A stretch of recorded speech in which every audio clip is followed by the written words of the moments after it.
Justin and the Best Biscuits in the World. Chapter 7. About Black Cowboys. The sun beamed down and sweat rolled off Justin as he rode on with Grandpa, looking for broken wires in the fence. They were well away from the house, on the far side of the ranch. Flies buzzed around the horses, and now gnats swarmed in clouds just above their heads. The prairie resounded with songs of bluebirds, the bobwhite quails, and the mockingbirds mimicking them all. The cardinal's song, as lovely as any, included a whistle. Justin thought of Anthony and how Anthony whistled for Pepper, his dog.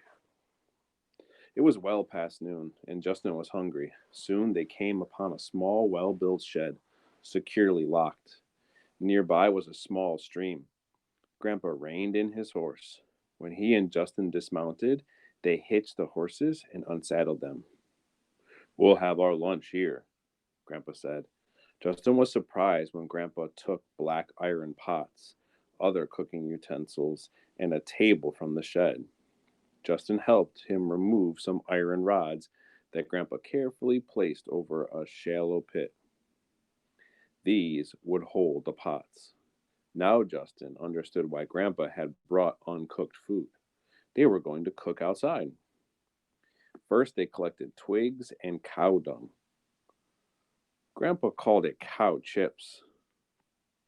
"These," Grandpa said, holding up a dried brown pad, "make the best fuel. Gather them up." There were plenty of chips left from the cattle that had fed there in winter. Soon they had a hot fire. Justin watched as Grandpa turned the page, washed his hands, and then began to cook their lunch. When I was your when I was a boy about your age, I used to go with my father on short runs with cattle. We'd bring them down from the high country on to the plains. Did you stay out all night? Sometimes. And that was the time I liked most. The cook often made for supper what I'm making for lunch. Grandpa put raisins into a pot with a little water and placed them over the fire. Justin was surprised when Grandpa put the flour into a separate pan. He used his fist to make a hole right in the middle of the flour. In that hole, he placed some shortening. Then he added water. With his long, delicate fingers, he mixed the flour, water, and shortening until he had a nice round mound of dough. Soon, smooth circles of biscuits sat in an iron skillet with a lid on top. Grandpa put the skillet on the fire with some of the red hot chips scattered over the lid. Justin was amazed. How could only those ingredients make good bread? But he said nothing as Grandpa put the chunks of smoked pork in a skillet and started them cooking. Soon the smell was delicious. Justin could hardly wait. Finally, Grandpa suggested that Justin take the horses to drink at the stream. "Keep your eyes open and don't step on any snakes." Justin knew that diamondback rattlers sometimes lurked around. They were dangerous. He must be careful. He watered Black first. While watering Pale, he heard rustling in the grass. His heart pounded. He heard the noise again. He wanted to run, but was too afraid. He looked around carefully. There were two black eyes staring at him. He tried to pull Pal away from the water, but Pal refused to stop drinking. Then Justin saw the animal.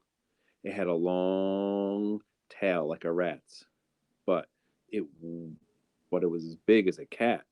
Then he saw something crawling on its back. They were little babies, hanging on as the animal ran. A mama possum and her babies, he thought, and was no longer afraid. Turn the page. By the time the horses were watered, lunch was ready. Mmm, Justin said as he reached for a plate. The biscuits were golden brown, yet fluffy inside, and the sizzling pork was now crisp. Never had he eaten stewed raisins before. "Grandpa, I don't know. I didn't know you could cook like this," Justin said when he had tasted the food. "I didn't know men could cook so good." "Why, Justin, Some of the best cooks in the world are men. Justin remembered the egg on the floor and his rice burning. The look he gave Grandpa revealed his doubts. It's true, Grandpa said. All the cooks on the cattle trail were men, in hotels and in restaurants. They call them chefs. How did you make the biscuits? That's a secret. One day I'll let you make some. Were you a cowboy, Grandpa? I'm still a cowboy. No, no, you're not. Yes, I am. I work with cattle, so I'm a cowboy. You know what I mean. The kind who rides bulls, bronco busters, that kind of cowboy.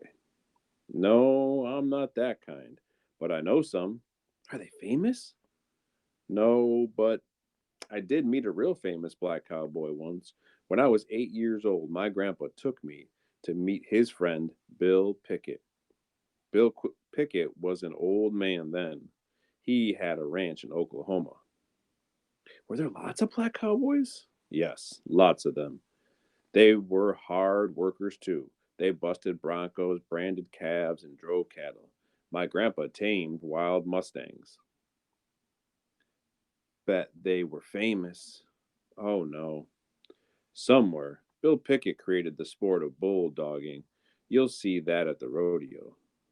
One cowboy named Williams taught Rough Rider Teddy Roosevelt how to break horses, and another named Clay taught Will Rogers, the comedian, the art of roping. Grandpa offered Justin the last biscuit. When they had finished their lunch, they turned the page, led the horses away from the shed to graze. As they watched the horses, Grandpa went on. Now, there were some more very famous black cowboys. Jesse Stahl. They say he was the best rider of the wild horses in the West. How could he be? Nobody ever heard about him. I didn't. Oh, there's lots of famous blacks you never hear, or read about. You ever hear about Deadwood Dick? Justin laughed. No. There's another one. His real name was Nat Love. He could outride, outshoot anyone in Deadwood City in the Dakota Territory. He roped, tied, saddled, mounted, and rode a wild horse faster than anyone. Then, in the shooting match, he hit the bullseye every time.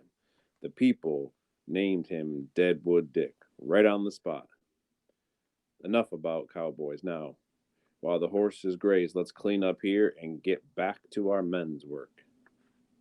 Justin felt that Grandpa was still teasing him, the way he had in Justin's room when he had placed his hand on Justin's shoulder. There was still the sense of shame whenever the outburst about women's work and the tears were remembered. As they cleaned the utensils and dishes, Justin asked, Grandpa, you think housework is women's work? Do you? Grandpa asked quickly. I asked you first, Grandpa. I guess asking you that before I answer is unfair. No, I don't. Do you? Well, it seems easier for them, Justin said as he splashed water all over, glad he was outside. Easier than for me? Well, not for you, I guess, but for me, yeah. Could it be you don't know how? You mean like making the bed and folding the clothes? Yes. Grandpa stopped and looked at Justin. Making the bed is easy now, isn't it? All work is that way. It doesn't matter who does the work, man or woman. When it needs to be done, what matters is that we try to learn how to do it the best we can in the most enjoyable way. I don't think I'll ever like housework, Justin said, drying a big iron pot. It's like any other kind of work. The better you do it, the easier it becomes. And we seem not to mind doing things that are easy. With the cooking rods and all the utensils put away, they locked the shed and went for their horses. Now, I'm going to let you do the cinches again. You'll like that. There's that teasing again, Justin thought. Yeah, that's man's work, he said, and mounted Black. There are some good horsewomen you'll see at the rodeo, Grandpa mounted pale. They went on their way, riding along silently, scanning the fence. Finally, Justin said, I was just kidding, Grandpa. Then, without planning to, he said, I bet you don't like boys who cry like babies. Do I know any boys who cry like babies? Oh, Grandpa, you saw me crying. Oh, I didn't think you were crying like a baby in your room, you mean? We all cry sometimes. You cry, Grandpa? Sure. Turn the page. They rode on. With Grandpa marking his map, Justin remained quiet, wondering what could make a man like Grandpa cry. As if knowing Justin's thoughts, Grandpa said, I remember crying when you were born. Why? Didn't you want me? Oh, yes. You were the most beautiful baby. But you see, your Grandma Beth had just died.